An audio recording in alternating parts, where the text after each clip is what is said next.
12th. How are you doing? Good. Again, I welcome you to Indian Eco की पाठशाला. कैसे हैं आप सब? Till now, we have covered chapter 3, 1, 2 and 3 of Indian economy, and today we'll discuss about chapter number 4, that is human capital formation. Previously 3 chapters we have discussed about Indian economy on the eve of independence, after independence, और हमारी कुछ shortcomings थी, कुछ drawbacks थे जिन्हें overcome करने के लिए हमने नई इकोनॉमिक पॉलिसी भी बनाई थी, कुछ रिफॉर्म्स इंट्रोड्यूस किए थे. ठीक है, हमारी जो एक स्टेगनेंट इकोनॉमी थी जिसमें कुछ चेंजेस नहीं आ रहे थे, उसे हमने वाइब्रेंट बनाने के लिए बहुत सारे रिफॉर्म्स इंट्रोड्यूस किए और काफी चीजों में हम सक्सेसफुल भी रहे. अब सिर्फ रिफॉर्म्स इंट्रोड्यूस करना इज नॉट सफिशिएंट ना. अगर हम चाहते हैं कि हमारी इकोनॉमी ग्रो करे, हमारी इकोनॉमी का जीडीपी इंक्रीज हो, हमारा स्टैंडर्ड ऑफ लिविंग इंक्रीज हो, तो उसके लिए सबसे ज्यादा जरूरी है जो इकोनॉमी के लोग हैं, दैट मीन्स आर ह्यूमन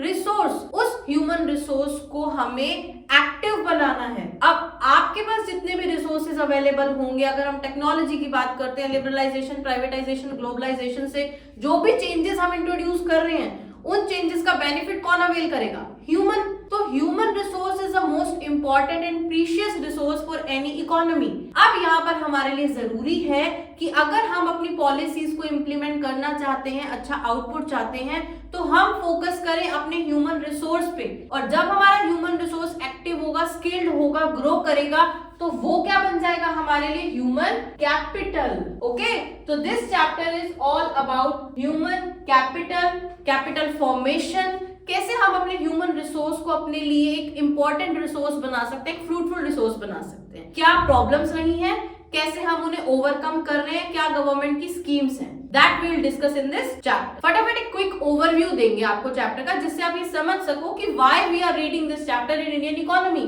क्या उसका कंसेप्ट है. ठीक है, तो सबसे पहले अगर हम इस चैप्टर को इंट्रोड्यूस करते हैं, जो I have already done, quickly मैं आपको एक बार और इसको इंट्रोड्यूस कर देती हूँ कि human capital formation is basically the process of increasing the knowledge, skills and capacities और expertise of people in the country.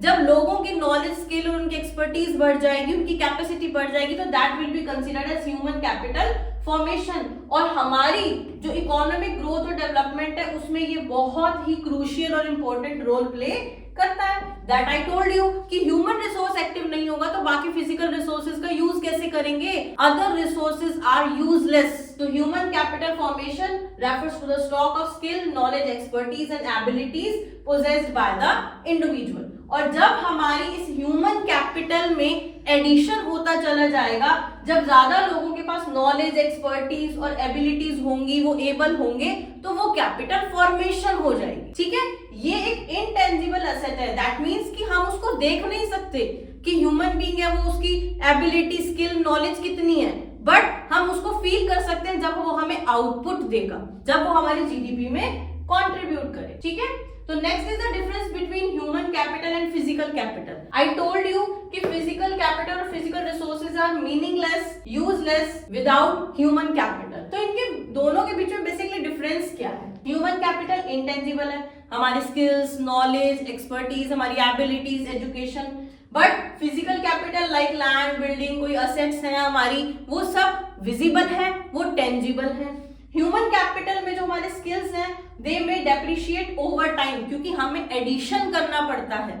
हमारी अगर स्किल और नॉलेज, अगर आज हमने कुछ गेन की है, वो भी डेप्रिशिएट होगी अगर टाइम के साथ हम उसे अपग्रेड नहीं करेंगे. और फिजिकल की बात करते हैं तो ये डेप्रिशिएट होती है due to wear and tear. जैसे हमारी अगर मशीन है, उसको बार बार यूज करते हैं, वो यूज होके कई बार खराब हो जाती है, उसके अंदर वियर एंड टियर एक्सपेंसेस भी बियर करने पड़ते हैं, और कई बार इतनी प्रॉब्लम हो जाती है कि उसे रिप्लेस भी करना पड़ता है. तो यहाँ पर हम अपने डेप्रिशिएशन को ओवरकम कर सकते हैं बाय रिप्लेसमेंट, कि अगर वो डेप्रिशिएट हो रही है, खराब हो रही है, तो उसे रिप्लेस कर दो. और यहाँ पर अगर हमारे स्किल्स डेप्रिशिएट हो रहे हैं, तो हमें उन्हें एनहांस करने के लिए ह्यूमन रिसोर्स को कैपेबल बनाना पड़ेगा, ट्रेनिंग देनी पड़ेगी, एजुकेशन देनी पड़ेगी. ठीक है, next is increase productivity. Human capital हमारी प्रोडक्टिविटी इंक्रीज करती है. और physical capital supports production process. कि फिजिकल कैपिटल है, मशीन्स हैं, असेट्स हैं, ये हमारे प्रोडक्शन प्रोसेस को सपोर्ट करती हैं कि इनकी हेल्प से हम काम कर सकते हैं। बट ह्यूमन कैपिटल जो है वो एक पर्टिकुलर ऐसी कैपिटल है जो प्रोडक्टिविटी को इंक्रीज कर सकती है। क्योंकि अगर हम अपने फिजिकल कैपिटल को प्रॉपरली जहां पर उसकी रिक्वायरमेंट से प्लेस नहीं करेंगे तो हमारी प्रोडक्टिविटी इंक्रीज नहीं होगी। और हर चीज का राइट टाइम पे राइट जगह पे यूज करना ये किसका काम है? ह्यूमन बीइंग का। ठीक है, अगर हम ह्यूमन कैपिटल की बात करते हैं कि हमारी ह्यूमन कैपिटल मींस जो हमारे stock of skilled knowledgeable expertise persons हैं, उनकी अगर हम बात करते हैं तो उनकी कैपिटल के अंदर और एडिशन करना है, स्किल्स को एनहांस करना है, that will be human capital formation. तो उस फॉर्मेशन के लिए हम क्या कर सकते हैं, क्या इंपॉर्टेंट सोर्सेज हैं हमारे पास ह्यूमन कैपिटल फॉर्मेशन के? First one is education.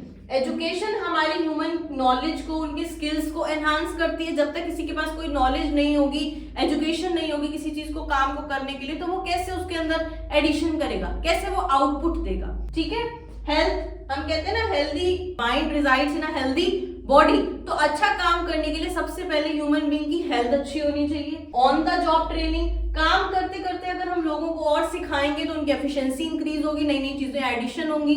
Migration, migration is movement from one place to another. बहुत बार ऐसा होता है कि हमारे पास कुछ नॉलेज है, कुछ एबिलिटीज हैं, बट हम उनका यूज नहीं कर पा रहे। तो अगर हम चाहते हैं कि हमारा ह्यूमन कैपिटल हमारे लिए एक अच्छा रिसोर्स बने, हम उससे कुछ जीडीपी में एडिशन कर सके, तो हमें उसका प्रॉपर यूज करना पड़ेगा। और यूज करने के लिए उसको हमें माइग्रेट भी करना पड़ेगा कि जहां भी जिसकी जरूरत है उसको वहां तक पहुंचाया जाए। ये इनको सिखाने की जरूरत है। इंफॉर्मेशन एंड रिसर्च, अगर हम प्रॉपर ध्यान रखेंगे, सारी इंफॉर्मेशन कलेक्ट करके रखेंगे और रिसर्च करेंगे टाइम टू टाइम कि किस तरीके से हम अपने ह्यूमन कैपिटल को और एनहांस कर सकते हैं, किस तरीके से हम अपनी डिसीजन मेकिंग में उसमें हेल्पफुल हो सकते हैं, तो यहाँ पर ये इंफॉर्मेशन और रिसर्च हमारी ह्यूमन कैपिटल फॉर्मेशन में बहुत इंपॉर्टेंट रोल प्ले करें। लाइक हमें पता है कि आजकल हम टेक्नोलॉजी की तरफ ज्यादा जा रहे हैं, हम डिजिटल वर्ल्ड की तरफ ज्यादा जा रहे हैं, तो इसके बारे में पूरी इंफॉर्मेशन रखना और इसके ऊपर रिसर्च करना हमारे लिए बहुत जरूरी है। तभी हम अपने ह्यूमन कैपिटल को प्रॉपर्ली यूज कर सकते हैं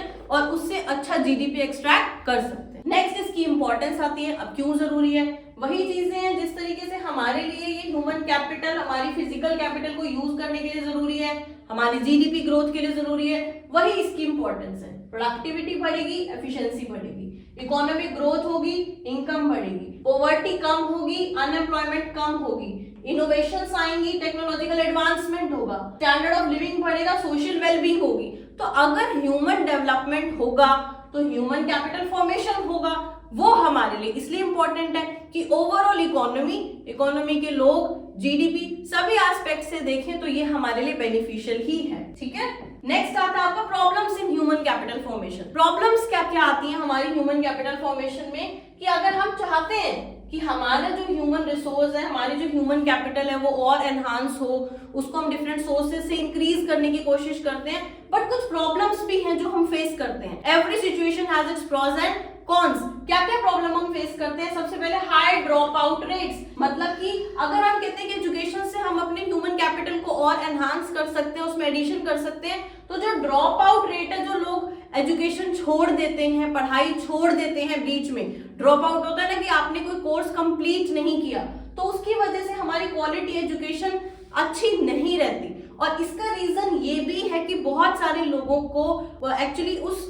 क्वालिटी एजुकेशन का एक्सेस ही नहीं है, वो उसको अफोर्ड नहीं कर सकते या उनके एरिया में अवेलेबल नहीं है, वो दूसरे एरियाज में माइग्रेट नहीं कर सकते एजुकेशन गेन करने के लिए। इंडिया, अगर हम इकोनॉमी की बात करें तो हमारे जो बैकवर्ड रीजन्स हैं, जो रूरल एरियाज हैं, वो आज भी इस तरीके की कुछ प्रॉब्लम्स फेस कर रहे हैं। ठीक है, poor health facilities in comparison to previous years, अगर हम अपने पास्ट एक्सपीरियंसेस से देखें तो पहले से हमने काफी ज्यादा ग्रोथ की है, हमारी जो हेल्थ फैसिलिटीज है वो काफी ज्यादा इंक्रीज हुई है, उसमें इंप्रूवमेंट भी आई है।